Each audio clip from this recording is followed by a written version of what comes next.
SC ST समाज को ही आपस में लड़ाने का एक सुप्रीम कोर्ट का डिसीजन है। क्रीमी लेयर में जो जातियां आएंगी तो उन जातियों को क्या, जो उनके बच्चों को नौकरी मिलेगी तो क्या जर्नल में उनको जगह मिलेगी, ये सबसे बड़ा सवाल है। क्या ब्राह्मण उनके लिए जगह छोड़ेंगे, सवर्ण समाज के लोग उनके लिए कुर्सियां खाली करेंगे? सुप्रीम कोर्ट के आदेश के अनुसार सरकार जो है उनको कहाँ स्थान देगा? 5-6% उन लोगों को सवर्ण कोटे में जगह मिलेगी या जनरल कोटे में जगह मिलेगी? सरकार को चाहिए कि वो जातिगत जनगणना करवाए। आपस में लड़ाने का काम हो रहा है। इस परिवार में से 3 आदमी चीफ जस्टिस रहे हों और 33 में से लगभग 28 जज ब्राह्मण हो, वो लोग कह रहे हैं कि साहब कोटे में कोटा होना चाहिए। सुप्रीम कोर्ट है या ब्राह्मण कोर्ट है? ब्राह्मणों के साथ में सुरक्षित नहीं होगा, वो मेरी एक कोटरी भी छीन लेंगे और मेरी पिटाई भी करेंगे। नागपाल जी, सुप्रीम कोर्ट का डिसीजन आया है कि जो SC ST में वर्गीकरण किया जाना है जातियों का, मतलब क्रीमी लेयर उसमें भी आ जाएगा, क्या कहना चाहोगे? जो आपका सवाल है वो बड़ा महत्वपूर्ण है और वर्तमान समय में जिस प्रकार से ये फैसला आया है सुप्रीम कोर्ट का, तो निसंकोच ये दलित समाज को, SC ST समाज को ही आपस में लड़ाने का एक सुप्रीम कोर्ट का डिसीजन है। सुप्रीम कोर्ट ने 3 प्रमुख रूप से इसमें बिंदु उठाए हैं। पहला है वर्गीकरण, दूसरा है कोटे में कोटा और तीसरा है क्रीमी लेयर।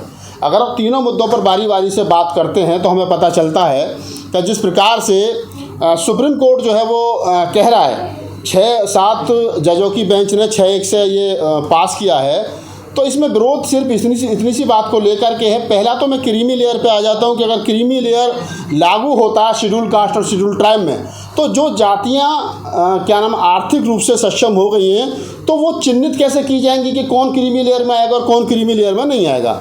चलो मैं मान भी लेता हूँ कि क्रीमी लेयर में जो जातियाँ आएंगी, खासतौर से कौन सी जातियाँ आएंगी, वो चमार आएंगे, महार आएंगे, जाटव आएंगे, मीणा आएंगे, ये कुछ एक जातियां हैं, पासवान आएंगे, ये कुछ 3-4 जातियां हैं जो क्रीमी लेयर में आ सकती हैं। अब सवाल यहाँ पर ये खड़ा होता है कि क्रीमी लेयर में जो जातियां आएंगी तो उन जातियों को क्या, जो उनके बच्चों को नौकरी मिलेगी तो क्या जर्नल में उनको जगह मिलेगी, ये सबसे बड़ा सवाल है। क्या ब्राह्मण उनके लिए जगह छोड़ेंगे, सवर्ण समाज के लोग उनके लिए कुर्सियाँ खाली करेंगे? क्योंकि टीना डावी के बाद में, टीना डावी 2015 में जो IAS का UPSC का रिजल्ट आया था, उसके बाद में एक नियम बना दिया गया था कि शेड्यूल कास्ट का आदमी कितने भी अच्छे मार्क लिया लेकिन वो शेड्यूल कास्ट में ही काउंट होगा।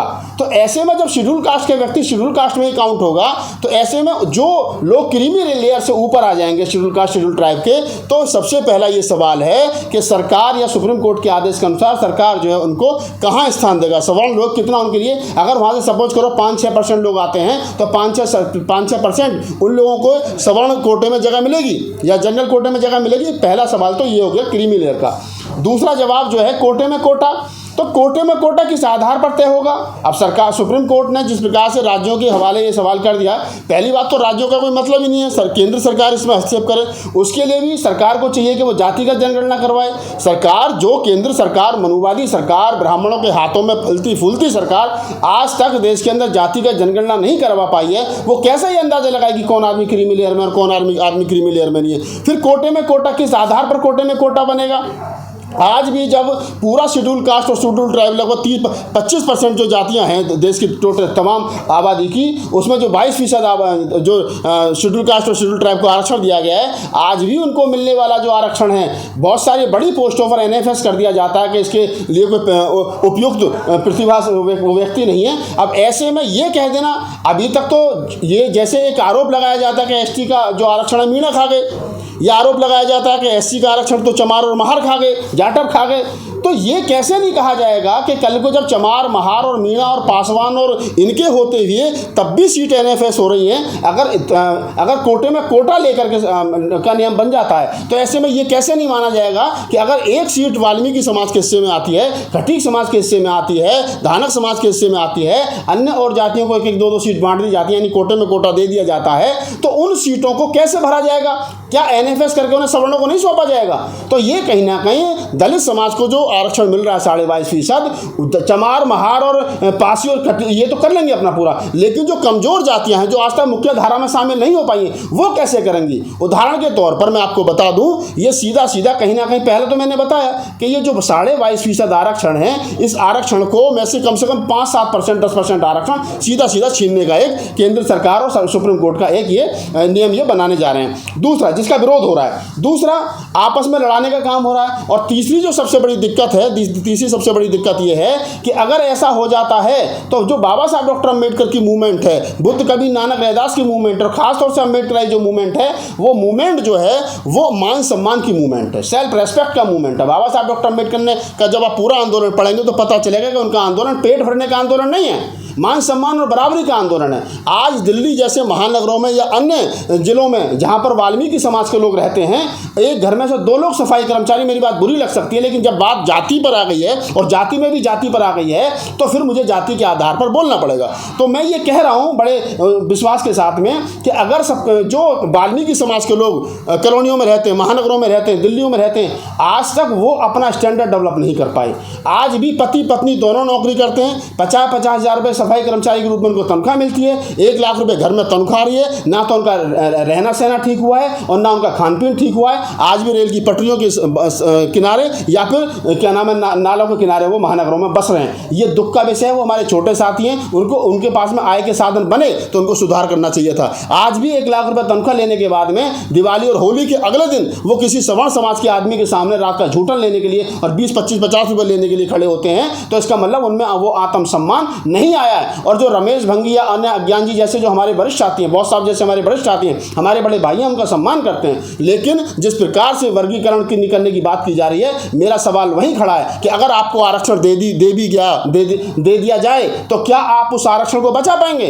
आज टोटल शेड्यूल कास्ट के आरक्षण को, SC ST के आरक्षण को अगर आंदोलन होता है आरक्षण बचाने के लिए या अन्य किसी को कोई आंदोलन होता है तो कौन रोड पर लट खाता है? सबसे ज़्यादा चमार जाटव खाता है, महार खाता है, पासवान निकल करके थोड़ा बहुत बिहार में आता है, और कौन सी चौथी और पांचवी जाति आ रही है? नहीं आ रही है। जब उस आरक्षण बचाने की बात हो, SC ST एट्रोसिटी एक्ट को बचाने की बात हो, तो बचाता कौन है? चमार बचाता है, जाटव बचाता है, महार बचाता है, चमार की उपजातियां रोड पर निकल करके आती हैं, पासवान बिहार का बचाता है, महाराष्ट्र का महार बचाता है, और बताओ कौन आता है निकल करके? और तो RSS की शाखाओं में कच्छा पहन करके जा रहे हैं। और अब जिस प्रकार से वर्गीकरण किया जा रहा है, ये तय है कि इनको अगर आरक्षण मिल गया तो चमार अपना 10% बचा लेगा, महार अपना बचा लेगा, पासी और ये अपना बचा लेंगे, लेकिन जो इनके हिस्से में 3 और 4% आरक्षण आएगा कोटे में कोटा, उसको कौन बचाएगा? अब तक तो चमार महार लटका करके बचाता रहा, लेकिन वो फिर इनका क्यों बचाएगा? वो अपना बचाएगा। तो ना तो इनको आरक्षण मिलेगा ना इनको कुछ मिलेगा। ये ब्राह्मणों के हाथों में, मनुवादियों के हाथों में खेल रहे हैं। और जो ब्राह्मण मैंने देखा, आज सुबह से मैं देख रहा हूँ, कल से देख रहा हूँ कि जिन वाल्मीकियों बस्तियों में लड्डू बट रहे हैं, जिन खटीक समाज की बस्तियों में लड्डू बट रहे हैं, और वो खुश हो रहे हैं कि अब हमारे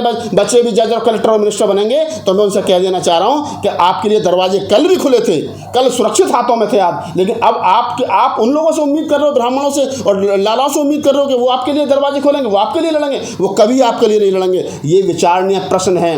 पहला ये कि हमें आपस में लड़ाने की कोशिश की जा रही है, और दूसरा ये मैं आपको बता दूं कि जो वर्गीकरण है और जो क्रीमी लेयर, जो मैंने सारी बात बताई आपको, ये तय करता है कि जो इस देश की मनुवादी ताकतें हैं वो किसी भी कीमत पर, किसी भी हाल में इस देश के दलित समाज को समृद्ध नहीं देखना चाहती हैं। वो चाह रही हैं, जैसे आरोप लगता है कि चमार आरक्षण खा गए। अब आप देखेंगे कि 1925 में 1975 में सबसे पहले पंजाब में A और B कैटेगरी में बांटा गया। उसमें A कैटेगरी में चमार रखा गया, चमार और चमार की उपजाति, चाहे जाटव है, चमार है, कुरील है, अहिरवार है, दोहरे है, सतनामी है, चाहे वो रैगढ़ है, चाहे रविदासी, उन जातियों को रखा गया। और दूसरी कैटेगरी में जो है वो वाल्मीकि और अन्य जातियों को रखा गया। 1990 और 91 के आसपास जो है फिर उसमें हरियाणा में रखा गया। हरियाणा में फिर A और B कैटेगरी बनाई गई। उसमें एक कैटेगरी में चमार रखा गया और दूसरी कैटेगरी में वाल्मीकि और प्लस 35 जातियाँ और रखी गई। फिर 94 में आंध्र प्रदेश में, फिर अन्य तमिलनाडु में, 4 राज्यों में ये आरक्षण को बांटने की पहले कोशिश की गई है, लेकिन 3 बेंचों की सुप्रीम कोर्ट की जज ने इसको खारिज कर दिया था,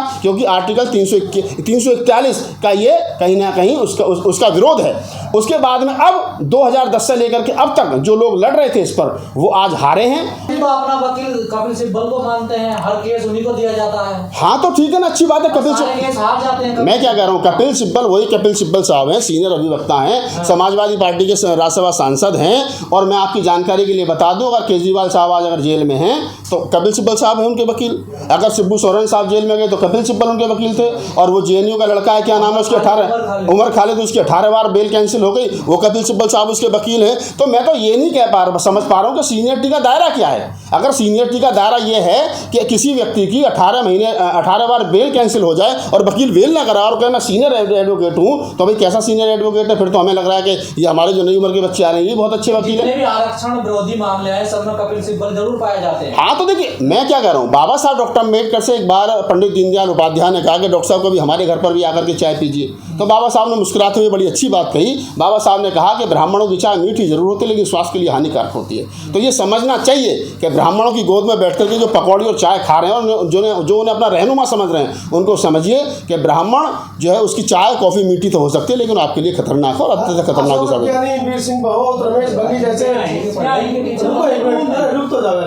इन्होंने स्वागत किया है इस आपके सवाल का मैं जवाब दे चुका हूँ। मैंने कहा है कि जिन वाल्मीकि बस्तियों में आज मिठाई और लड्डू बट रहे हैं उनको विचार करना चाहिए कि आरक्षण अगर आज़ादी के 75 साल के बावजूद भी है और लोगों को मिल रहा है, किसी को कम या ज़्यादा तो बात की बात है। आपको अगर चाहिए तो आप लड़िए, आइए। आज तक चमार लड़ता रहा, पिटता रहा, अपना और आपका दोनों का बचाता रहा है। वो बचा तो आपके भी बच्चे कुछ ना कुछ लगे हैं, लेकिन जो ये सोच रहे हैं कि ना वर्गीकरण होगा, कोटे में कोटा होगा तो हमें ज़्यादा अधिकार मिलेंगे। अधिकार जब मिलेंगे कि जब आप पढ़ लिख करके मेरिट में आओगे। अधिकार जब मिलेंगे कि जब आप लड़ना सीखोगे। बिना लड़े तो भाई साहब कोई कुछ नहीं दे रहा, अपने वाले नहीं देंगे, दूसरे वाले कहाँ देंगे? इतना आसान थोड़ा है ना, अभी तो सरकार के पास कोई डाटा नहीं है, ना कोर्ट के पास कोई डाटा, लागू थोड़ा है। देखिए आप जो कह रहे हो कि नहीं, वो मैं पहले ही कह चुका हूँ कि इसके लिए जातिगत जनगणना करवानी पड़ेगी और जातिगत जनगणना से सरकार पहले ही भाग रही है। दूसरा, अब ये कैसे तय किया जाएगा कि SC ST में कौन क्रीमी लेयर में आ गया, कौन क्रीमी लेयर में आ गया? उसका जो पैमाना है वो क्या है क्रीमी लेयर का? 1 करोड़ वाला आदमी क्रीमी लेयर में आएगा,